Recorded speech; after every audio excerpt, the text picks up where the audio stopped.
Aloha and welcome to Piko podcast. I'm your host, Kyle Galdera with Kamehameha Schools Communications. And mahalo for joining us. We really appreciate it.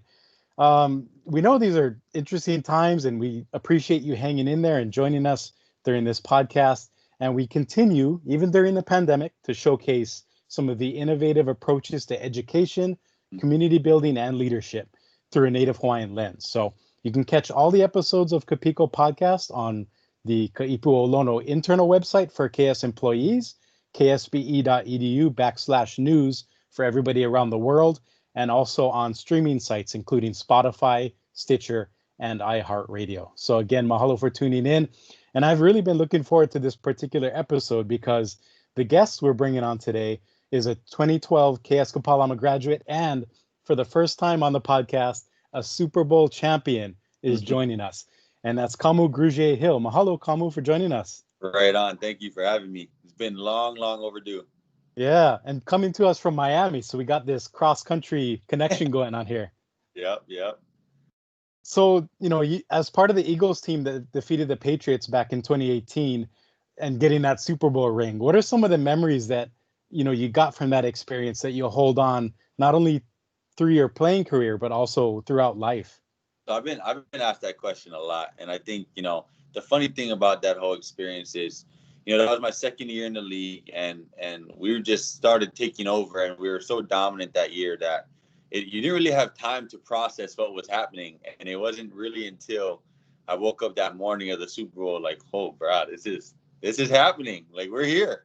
And I think just the friendships and the experiences, the parade, and for Philadelphia in itself, I mean, that was their first Super Bowl ever. So to see the emotion that the city and the fans had was, I can't even explain. I can't even put into words. But it was definitely something special. And I hope and I pray that I get to experience another one or maybe a couple more. So yeah, I kind of get chicken skin just thinking about how cool that was watching you there. So I can only imagine how it actually felt to be there.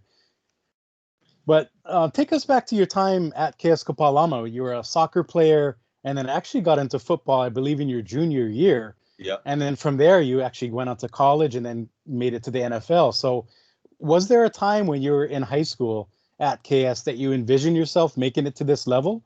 Or was it just a byproduct of hard work and making the process work over time? Well, honestly, I swear, I always lead with this. Like, I think, truthfully, I believe in my heart, it was just the grace of God. Like, honestly, because, growing up, no one in my family even went to college, so I wasn't even thinking about college at the time. I was growing up in Big Island and I boarded my first 2 years at Kamehameha. And then I was in Iolani, Eo boys. And then, my mom ended up moving to Oahu, and so then I became a day student, and that's around the time I started playing football. And I wish I could go back and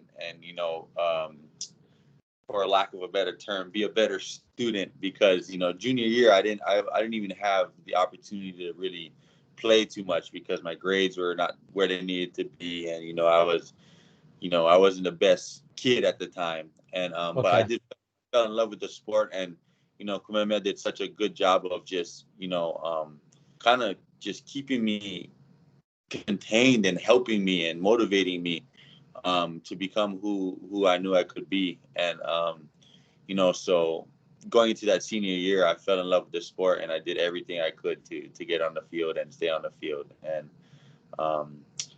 so I mean, I can't honestly say I was thinking about the NFL at that time. I was definitely thinking more of, let's try and go to college. Okay. Yeah. So you made those steps. You made it being drafted by the Patriots. Mm-hmm. You actually got released by them and then made your way to the Eagles, played 4 years, and now you're with Miami. And we talked about this as we were getting ready for today's podcast. And as we record today, you and your team are coming off an awesome win on the road against the San Francisco 49ers. And even though your team is rebuilding, you have a lot of young talent mixed in with some great veterans, including yourself and quarterback Ryan Fitzpatrick. So how much fun has this move to Miami been, not only geographically being in an awesome city like Miami, but also being able for you as a leader to really help uplift some of these younger players and show them what it takes to succeed in the NFL. Yeah, I think, I mean, you hit it right on the nose. I think, we got a young team, and I'm growing in my role as like you said, as a leader now. When I was at the Eagles, I was the young guy. I was trying to make, prove something, and signing here in free agency. Now I'm going into my 5th year, and I'm like one of the older guys, which is crazy to me. And I just have a completely different outlook on my roles and who I need to be on the field and in the locker room. But we got a lot of young talent, and I think we're coming off that win was big for us, and I think we're in a good spot to keep it rolling right now. Yeah, and it definitely makes that long cross country flight home better, Oh, I'm sure. Yeah. so much. I have no idea. They didn't even have Wi-Fi on that last plane. That's real first world problems right there. No Right. Wi-Fi. Okay. Well, so speaking of Miami, I've had the pleasure of visiting Miami for vacation, and I had a ton of fun, but I was often mistaken for a Cuban, kind of the same way that we're mistaken for Mexican or Latino when we visit the West Coast. So do you run into similar situations like that, not only around town, but even in the league with teammates and other players, where it gets to the point where you have to kind of explain what it means to be Native Hawaiian and really educate people? Oh, absolutely. I think, I think the biggest struggle from the beginning of anywhere I've ever been is out of Hawaii is they just struggle with my name. It's like they say Kamu, or, it's just so getting them to that point. And then they're realizing, okay, like that's not like an English name. So, then the questions come, and that's when I start filling them in. And, I've been blessed though, because I had a former, my best friend, and he played at Kamehameha too. Pono Choi came with me to Eastern Illinois. So me and him were there. And then now, even having Tua. So Right. we get to kind of we get to educate them a little bit. Okay. Yeah. And what is the response you get? Is it kind of like an awakening? Because I know back when I used to work in minor league baseball, a lot of the questions I would get is, do you guys live in grass shacks, and do you Oh, even have electricity? The real basic stuff yeah. that, you'd think you'd be past by now. But what are some of the questions that you help as far as educating people who are curious answer? So college was really, we had some wild questions. Like I could, like, stuff like that. Like me and Pono were out one time, and we had this girl like actually say like, "Do you guys speak English?" We're like, "We're talking to you right now." Right. Like, what I mean? It's just it's so beyond them. But I think now that we're all older and stuff, I think the education just comes from they're just a lot of people have never been, and they just want to know what it's like. They want to know what the upbringing is like. They want to know the culture. And the funny thing is, people that grew up not with a lot of culture actually they seem more like wanting to know and more what is the word? Like they're earning for a culture. Okay. They want to learn about culture, and they love how diverse we are and how much culture we come from. Well, that's great. You can be an ambassador for Native Hawaiians, and on that note, you're a Native Hawaiian athlete and a public figure. And how important is that role? You mentioned leadership. Now that you're an ōiwi leader in such a prominent position, what type of responsibility do you take upon yourself to really help uplift not only Native Hawaiian adults, but even the next generation of students who are looking at you as that role model? Absolutely. I think, for me, like you said, it's not so much, obviously I want to help people and children and adults and all over the world. But, helping people back home is another level and another priority for me. And Hawaii is, you don't really realize until you leave how proud and how amazing and how, just powerful our culture is, and where we come from, and the people that, the way we were raised. And I think for me, it's just every move I make, it's just always trying to put Hawaii on the map, and trying to make Hawaii proud. And I think that's just has a lot in common with all of us that have had a little success outside of Hawaii. I talk to Tua about that all the time. We talk to Max Holloway, Zeke Lau, guys Right. that's just a common theme. We always just want to make Hawaii proud. So speaking of some of those other prominent athletes to come from Hawaii, how cool is it to kind of be part of that fraternity of folks that are not only successful, but really embrace that leadership and willingness to uplift Native Hawaiians?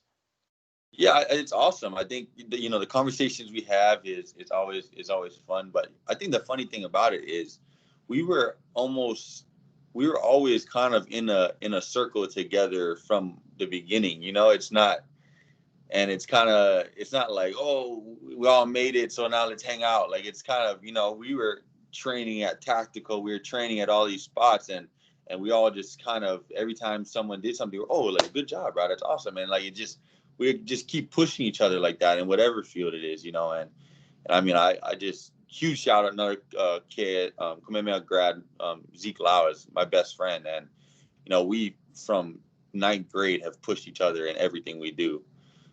So he's been a huge light in my life.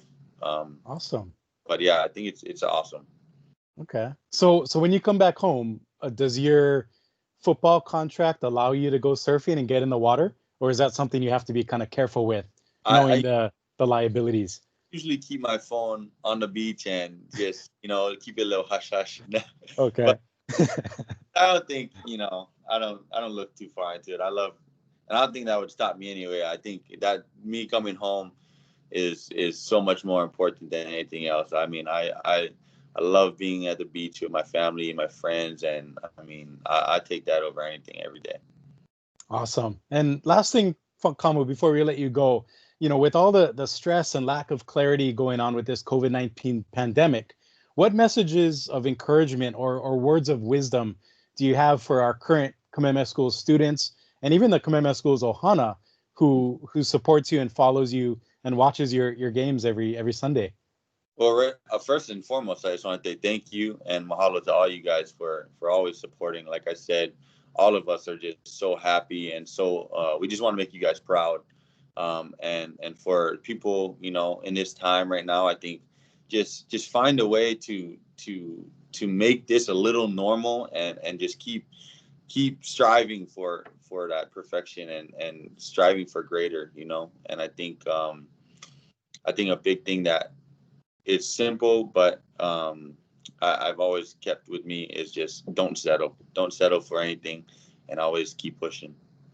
Awesome. And mahalo, Kamu, for joining us. I really appreciate it. Right on. Thank you guys for having me. And for all our viewers and listeners, be sure to tune in to all our Piko podcast episodes. I mentioned earlier Spotify, Stitcher, iHeartRadio. You can follow us on those apps. And the best way to actually catch us is through our website, kspe.edu/news, and also on our various MS Schools social media channels. So again, mahalo, Kamu. And for Kamu, I'm Kyle. Take care and aloha. Right on.